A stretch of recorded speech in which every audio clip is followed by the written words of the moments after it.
Assalamualaikum warahmatullahi wabarakatuh dan salam sejahtera. Hari ini saya nak berkongsi sedikit tentang faraid dan hibah takaful. Semoga ini bermanfaat untuk anda. Jadi, dalam Islam apabila seseorang itu meninggal dunia, maka harta yang dimiliki akan menjadi harta pusaka. Baik. Di sini saya kongsikan definisi harta pusaka. Segala apa yang menjadi kepunyaan si mati di masa hidupnya kemudian ditinggalkan untuk waris-warisnya, sama ada harta benda, hak-hak dan apa yang termasuk dalam miliknya setelah dia mati. Okay? Jadi termasuk dalam harta pusaka adalah semua harta si mati yang diperoleh secara halal, sewa yang belum dijelaskan kepada si mati, hutang kepada si mati yang dijelaskan selepas kematian, dividen atau faedah yang terbit daripada harta si mati, simpanan KWSP berpenama atau tiada penama, dan lain-lain lah. Okay. Baik. Saya ingin kongsikan senario bagaimana pembahagian harta pusaka ini mengikut, pertama sekali mengikut faraid, dan yang kedua melalui hibah takaful. Baik. Senario dia ringkas, senario yang simple. Cik Ahmad dan Puan Sakinah adalah suami isteri. Mereka punya 4 orang anak, 2 lelaki, 2 orang perempuan. Ya. Jadi kita lihat latar belakang kewangan keluarga Encik Ahmad ni lah. So pendapatan bulanan Ahmad 2,500 sebulan. Okay. Sakinah pula adalah seorang suri rumah sepenuh masa. Kedua-dua mereka tidak ada pinjaman rumah. Mereka tinggal di rumah sewa. Tidak ada pinjaman kenderaan menggunakan kereta abang. Tidak ada pinjaman peribadi ataupun berhutang dengan mana-mana orang. Dan Ahmad ada simpanan dalam akaun bank sebanyak RM50,000. Baik, senario dia begini. Ditakdirkan Ahmad meninggal dunia. Jadi berapakah jumlah harta yang ditinggalkan oleh Ahmad untuk Sakinah dan anak-anak? Jadi kita lihat dulu daripada segi pembahagian ikut faraid. Jadi harta pusaka yang ditinggalkan oleh Ahmad adalah RM50,000 sahaja. Okay. Jadi kita lihat pembahagian faraid untuk harta pusaka tersebut. So ini adalah pembahagiannya. Bagaimana duit itu dibahagikan. Isteri itu Puan Sakinah tadi mendapat 6 daripada 48. Anak lelaki akan mendapat 14 untuk setiap seorang. Manakala anak perempuan akan dapat 7 bahagian. Okey, sekarang ni tumpuan kita ialah kepada isteri sahajalah. So sekarang ni isteri tadi, Puan Sakinah tadi mendapat 6/48. Maksudnya daripada RM50,000 dia hanya dapat 6 daripada 48. Ya. So jadi jumlah yang dia dapat daripada pembahagian faraid sebanyak RM50,000 tadi, jumlah yang dia dapat hanyalah RM6,250. Selebihnya adalah hak milik anak-anak dia. Okay. Sekarang ni kalau kita lihat kepada pendapatan sebulan Ahmad, ini adalah 2,500.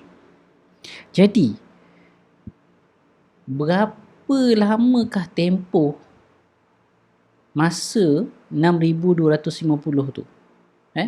Jadi 2,500, jadi kita ambil 6,250, kita bahagikan dengan 2,500, kita akan dapat jawapannya adalah 2.5 bulan ataupun 2,5 bulan. Maksudnya tu tuan-puan, isteri Ahmad iaitu Puan Sakinah tadi hanya mempunyai duit untuk menampung keluarga selama 2,5 bulan sahaja. Itu sahaja tinggal. 2,5 bulan sahaja.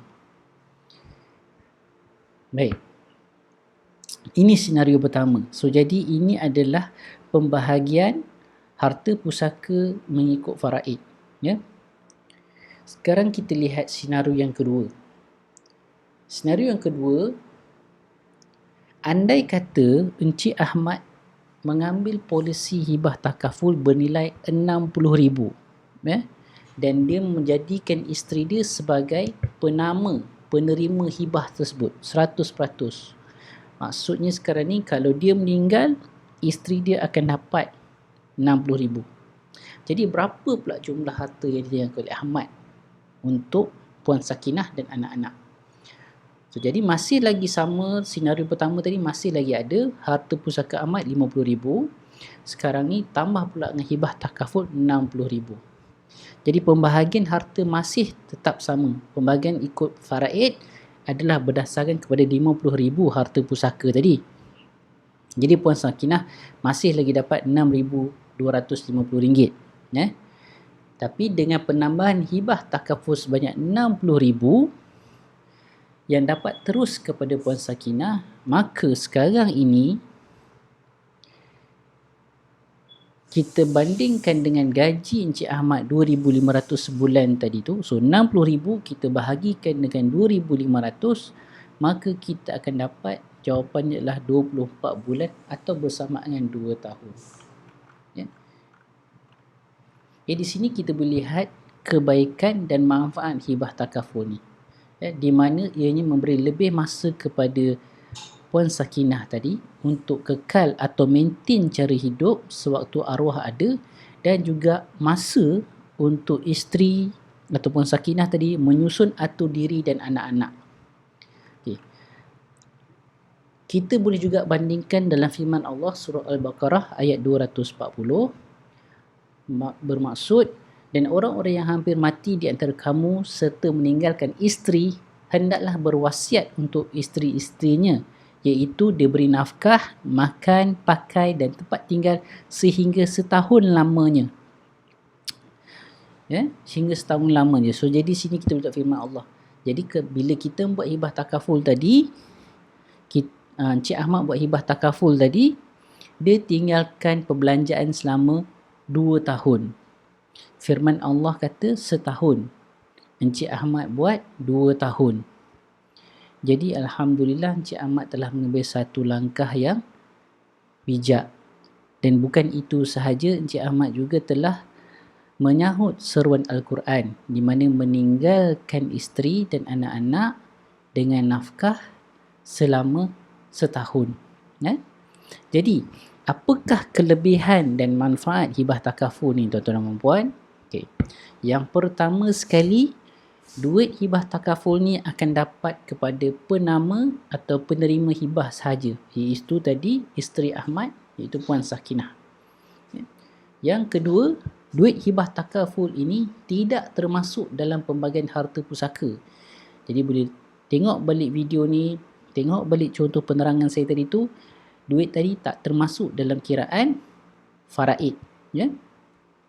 Yang ketiga, duit hibah takaful tidak boleh dituntut oleh waris atau pihak lain.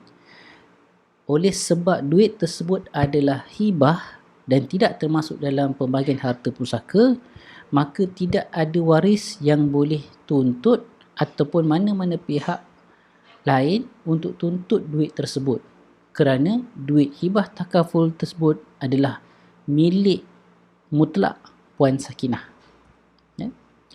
Dan duit hibah takaful pula tidak ada kos guaman untuk membuat tuntutan.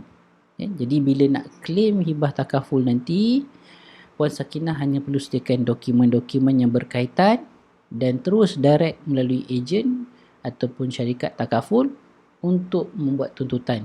Tidak perlu nak upah peguam dan sebagainya. So selesai saja claim dan semuanya semua aturan dokumennya adalah betul dan tepat, Puan Sakinah akan dapat RM60,000 tadi. Jadi saya harap dengan penerangan yang tadi tu, tuan-tuan puan semua jelas tentang hibah takaful. Jadi sekiranya tuan-tuan puan ingin dapatkan quotation, boleh menghubungi saya di talian di atas slide ini. Nama saya Anas Sosyah. Semoga informasi ini dapat membantu tuan-tuan puan dalam menguruskan kewangan tuan-tuan puan. Assalamualaikum warahmatullahi wabarakatuh.